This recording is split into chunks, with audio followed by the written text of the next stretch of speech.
Добре, приготвили сме всичко. Тук ми е кашкавалчето. Първо, нашата чудесна дъска. И сме си взели още една, на която ще режем. Дам. Хоп. Влизаме в кадър. Тук кадър е добър. Приготвили сме си. Взимаме грозденцето.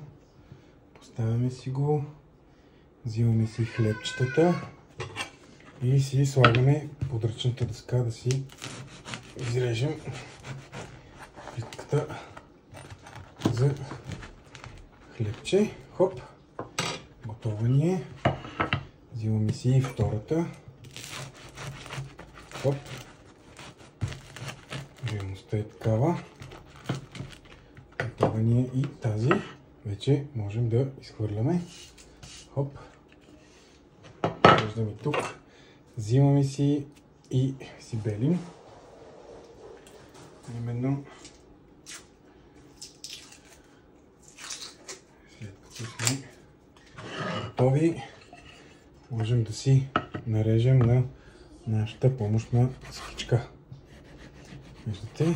Хоп, хоп, хоп, хоп. Ще остават ли по дъската следи? Разбира се, че ще остават. И режим си. Хоп. Взимаме си. Так. Хвърляме си мезенцето. И сега си нареждаме кашкавалчето. Штрак. Штурак. Ето. Така. Така.